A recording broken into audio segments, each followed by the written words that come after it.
The morning fog rolled across the Coronado training compound like a shroud, masking the sounds of boots hitting wet sand and the rhythmic breathing of warriors pushing their bodies beyond human limits.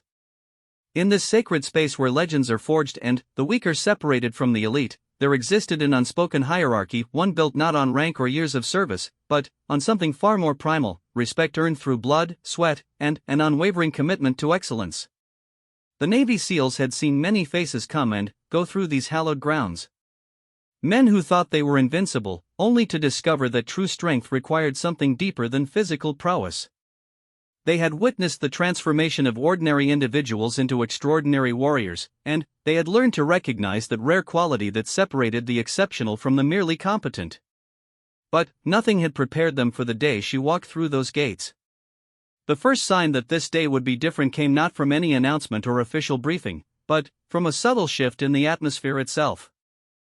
The seasoned instructors, men whose faces had been carved by years of combat and whose eyes held the weight of countless missions, found themselves straightening their postures without conscious thought. The trainees, exhausted from weeks of grueling preparation, suddenly felt a charge in the air that made their fatigue seem insignificant. She appeared at the edge of the training area as the sun began to burn through the coastal mist, her silhouette emerging from the haze like something out of a warrior's dream. There was no fanfare, no introduction, no explanation of her presence. She simply existed in that space, and, somehow, everyone knew that the rules of engagement had fundamentally changed. The physical description would come later in whispered conversations and half-remembered glimpses. Average height, perhaps, but with a presence that made her seem to occupy far more space than her actual dimensions would suggest. Her gear was standard issue, yet somehow it seemed to fit her with a precision that spoke of countless hours of real-world application. Her movements were economical, each gesture serving a purpose, nothing wasted, nothing superfluous. But it was her eyes that truly marked her as different. They held the depth of someone who had stared into the abyss and emerged not broken, but refined.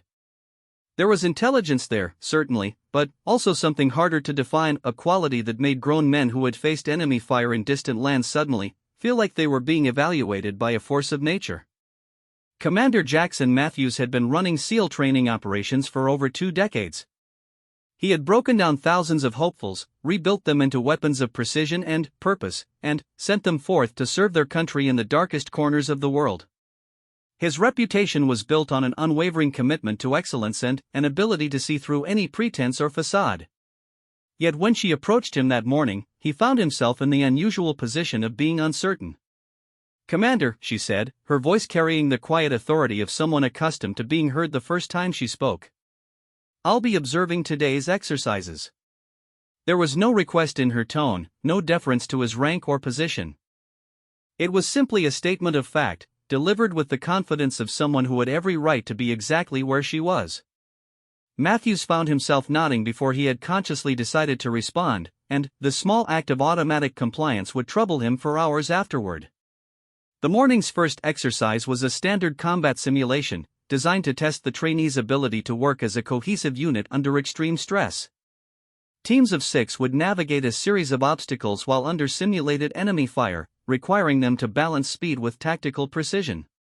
It was a routine drill, one that Matthews had overseen thousands of times, but today felt different from the moment the first whistle blew.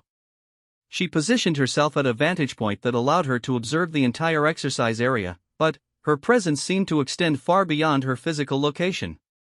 The trainees, who typically required constant shouting and correction from the instructors, found themselves performing with a level of focus and intensity that surprised even the most experienced observers. Mistakes that would normally plague such exercises simply didn't occur. Communication between team members was crisp and efficient. Movement was fluid and purposeful. Instructor Chief Petty Officer Rodriguez, a man whose voice had become legendary for its ability to cut through chaos and fear, found himself speaking in more measured tones. The usual barrage of corrections and motivational invectives seemed somehow inappropriate in her presence. Instead, he observed with growing amazement as the trainees seemed to elevate their performance to match some invisible standard that had suddenly been introduced to the training ground. The first team to complete the course did so in a time that would have been impressive for seasoned operators, let alone trainees. As they crossed the finish line, breathing hard but moving with the controlled exhaustion of warriors rather than the desperate gasping of the defeated, she stepped forward for the first time since the exercise had begun. "Johnson," she said, addressing the team leader directly. "Your movement through the third obstacle cluster showed good adaptation, but you favored your right shoulder. Old injury?" The young SEAL candidate, whose name she had somehow known without introduction or briefing, looked stunned. The shoulder injury was something he had successfully hidden from the medical staff and instructors for weeks, compensating through sheer willpower and careful positioning. "Yes, ma'am. Motorcycle accident 2 years ago. It'll compromise your shooting stability in extended engagements. Adjust your grip to compensate, and consider physical therapy focus on strengthening the supporting muscle groups." Her analysis was delivered without judgment, simply professional observation paired with practical solution. The precision of her assessment sent ripples through the gathered instructors. To identify such a subtle physical compensation after observing just one exercise demonstrated a level of tactical awareness that spoke of extensive real-world experience.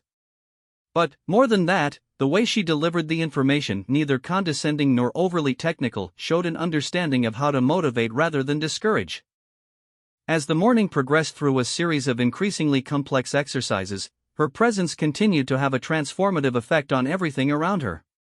The second exercise involved underwater navigation and obstacle clearance, an evolution that typically saw multiple failures and required extensive remedial training. Today, every trainee completed the course within acceptable parameters, and several achieved times that would have been noteworthy for experienced divers. She moved through the training area like a ghost, appearing wherever her attention was needed most, offering brief comments that invariably proved both accurate and helpful. Her knowledge seemed to span every aspect of special operations, from the technical details of equipment maintenance to the psychological dynamics of team leadership under stress. "Richardson," she called to a trainee who had just completed an exceptional performance in the underwater navigation course. "You're compensating for natural negative buoyancy by overexerting. Trust your gear and use the energy for navigation accuracy instead of fighting the water." The young man's improvement on the next iteration was immediate and dramatic, shaving precious seconds off his time while using visibly less energy. The other trainees took notice, and soon they were incorporating her suggestions into their own approaches, creating a feedback loop of improvement that transformed the entire group's performance. By midday, word of the mysterious observer had spread throughout the compound. Seasoned SEALs who were between deployments found excuses to pass by the training areas, drawn by reports that someone was elevating the standard of performance to levels that defied explanation. The mess hall buzzed with speculation about her identity, her background, and her purpose at the facility. "She's gotta be agency," whispered one operator to his teammate over lunch. "Nobody moves like that without serious downrange experience." "No way," came the response. "Agency doesn't usually get that involved in tactical training. My money's on some kind of special projects division." "Did you see how she called out that shoulder injury?" "I've been training with Johnson for weeks and never noticed that compensation pattern." The conversations continued in hushed tones, each observer adding their own piece to the growing puzzle of her identity. What they all agreed on was that they had never encountered anyone quite like her. There was something almost mythical about the way she seemed to elevate everyone around her simply by being present. The afternoon's exercises moved into the realm of advanced tactics and decision-making under extreme stress. Teams were placed in scenarios that required not just physical excellence, but the kind of split-second judgment calls that meant the difference between mission success and catastrophic failure in the real world. She continued her silent observation, moving through the exercise area with the fluid grace of someone completely comfortable in any environment. Her comments became more frequent as the complexity increased, and the instructors found themselves learning as much as the trainees from her insights. "Team 3, she called out during a hostage rescue simulation. "Your entry was technically sound, but you're thinking like attackers instead of rescuers. Every second of hesitation is a second the hostages remain in danger. Commit to your plan and execute with conviction, or choose a different plan. Indecision kills." The team leader, a veteran trainee who had shown exceptional promise throughout the program, felt the truth of her words hit him like a physical blow. He had been second-guessing himself at the crucial moment, allowing technical perfection to override tactical necessity. The lesson was simple but profound, and the improvement in his subsequent performances was immediately apparent. As the day wore on, it became clear that something unprecedented was happening at the Coronado training facility. The trainees were performing at levels that should have taken months to achieve, and the instructors were finding themselves challenged to keep pace with the elevated standard that had somehow been established. But, perhaps most remarkably, the competitive tension that typically characterized SEAL training had been replaced by something else entirely. The trainees were still pushing themselves to their absolute limits, but they were doing so in service of a shared standard of excellence rather than in opposition to each other. Her presence had somehow transformed individual warriors into a cohesive unit without any explicit direction or instruction. The final exercise of the day was designed to be the most challenging, a multi-phase operation that combined all the skills developed throughout the training program into a single, comprehensive test of capability and judgment. Teams had to navigate hostile terrain, gather intelligence, neutralize threats, and extract safely, all while maintaining operational security and adapting to constantly changing conditions.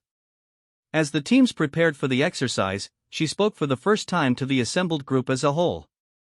Her voice carried easily across the training area, and every conversation stopped as her words reached them. Today you've shown me that excellence is not an accident. It's a choice. Every movement, every decision, every breath can be an expression of your commitment to being worthy of the trust your teammates place in you. The enemy you'll face in the real world won't care about your comfort or your convenience. They'll test every weakness, exploit every hesitation, and show no mercy for anything less than your absolute best. She paused, allowing her words to settle into the minds of the listening warriors. But I've seen what you're capable of when you choose to meet that standard. I've watched you transform yourselves from individuals seeking personal achievement into warriors dedicated to something greater than themselves. That transformation is what makes you dangerous to our enemies and invaluable to your country. The silence that followed was not empty, but full, pregnant with the weight of her words and the recognition that they were being held to a standard that transcended anything they had previously imagined possible. The final exercise unfolded like a masterpiece of tactical precision. Every team performed at levels that should have been impossible for trainees, demonstrating not just technical competence but the kind of intuitive understanding that typically came only from years of combat experience. Movements were crisp, decisions were confident, and execution was flawless.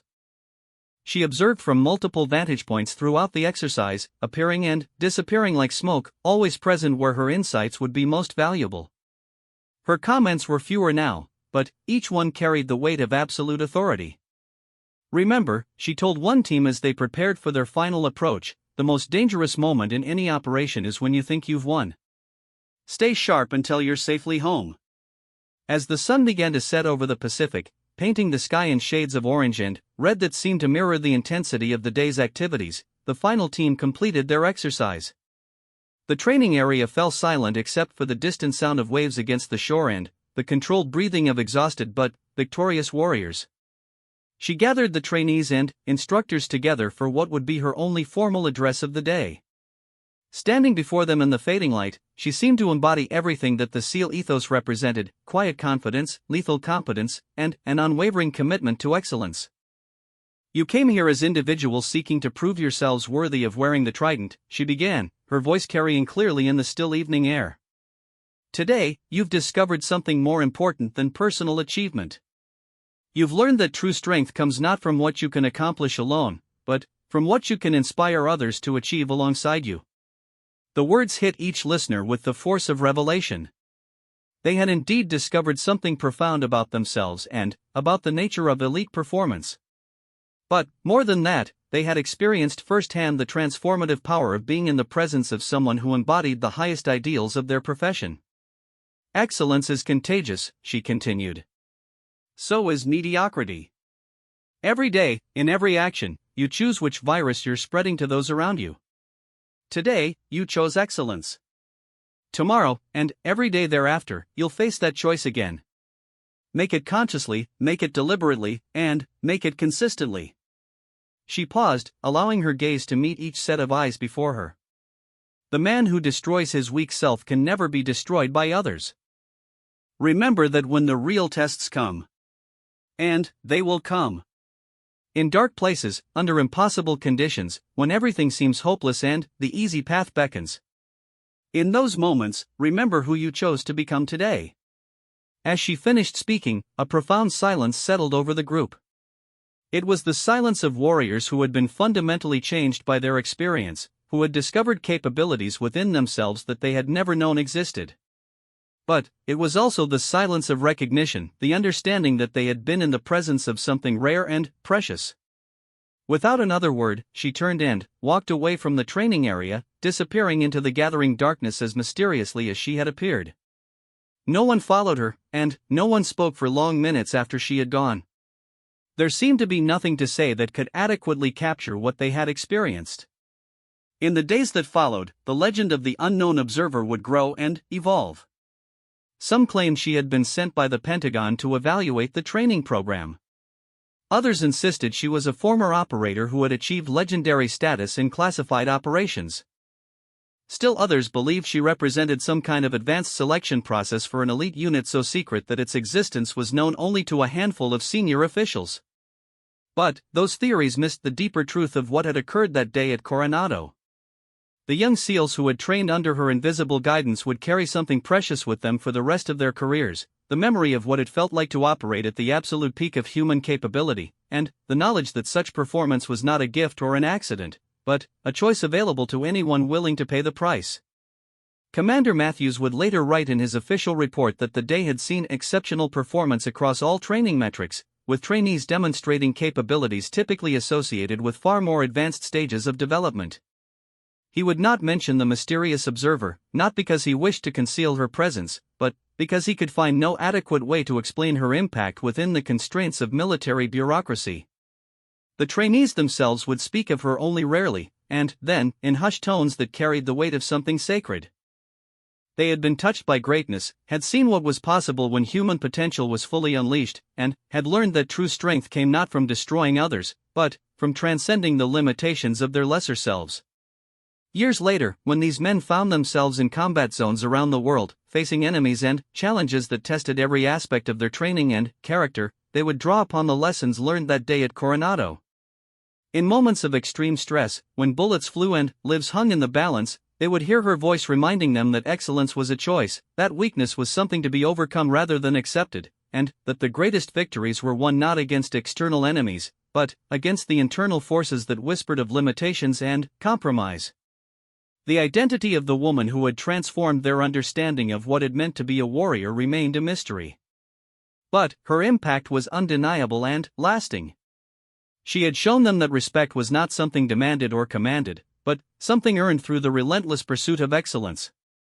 She had demonstrated that true leadership was not about position or authority, but about inspiring others to achieve more than they believed possible.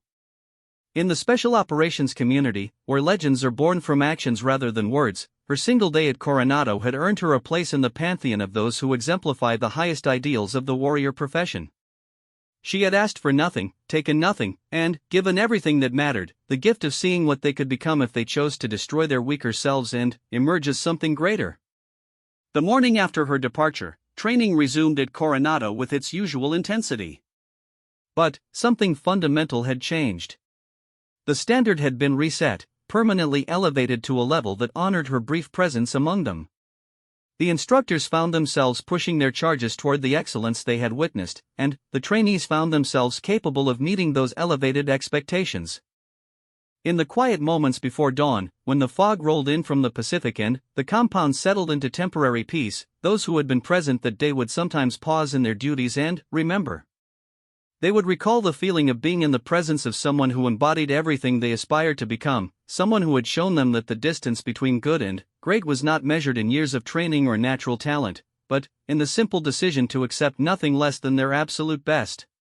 The unknown identity would remain unknown, but her legacy would endure in every mission these warriors would undertake, in every moment of crisis where they chose courage over comfort, in every decision to push beyond their perceived limitations. She had given them something more valuable than any medal or commendation. She had given them a glimpse of their own potential for greatness. The man who destroys his weak self can never be destroyed by others. These words, spoken in the gathering darkness of a single evening, had become more than inspiration, they had become a fundamental truth that would guide these warriors through every challenge they would face. For they had learned that true invincibility came not from being undefeated, but from being undefeatable, not from never falling, but from always rising, not from avoiding weakness, but from transforming it into strength. In the end, perhaps her identity mattered less than her impact. She had been what every great leader aspires to be, a force for positive transformation, a catalyst for excellence, a living reminder that human potential knows no bounds when paired with unwavering commitment to something greater than oneself. She had walked among them for a single day and had changed them forever, proving that sometimes the most profound influences come not from those who stay the longest, but from those who show us, in perfect clarity, what we are capable of becoming. The SEALs who trained that day would go on to distinguished careers, earning decorations for valor and leadership in conflicts around the globe. But, when asked about their most influential training experience, many would speak not of grueling weeks of physical conditioning or complex tactical exercises, but of a single day when an unknown woman had shown them that excellence was not a destination but a way of traveling, not an achievement but a commitment, not a gift but a choice that had to be made anew each moment of every day. Her footprints in the sand had long since been washed away by the Pacific tides, but her footprints on their souls remained forever, a constant reminder that they had once been in the presence of something extraordinary, and that they carried within themselves the potential to be extraordinary as well. The unknown identity had become a known truth, that greatness recognizes no gender, no background, no predetermined limitations, only the willingness to choose excellence over and over again, until that choice becomes not just what you do, but who you are. In the brotherhood of warriors, where actions speak louder than words and respect is the currency of true value, she had achieved something that few ever accomplish. She had become legend not through her own boasting or the accumulation of titles, but through the simple act of showing others what they were capable of becoming. And, in doing so, she had proven that the most powerful force in any warrior's arsenal was not their weapons or their tactics, but their ability to inspire others to transcend their own limitations. The training would continue, as it had for decades before and would for decades to come. New classes of candidates would arrive, full of ambition and uncertainty, ready to be tested and transformed. And, in those moments when the pressure mounted and the easy path beckoned, the instructors would share the story of the day when excellence itself had walked among them, reminding each new generation that they too could choose to destroy their weaker selves and emerge as something greater.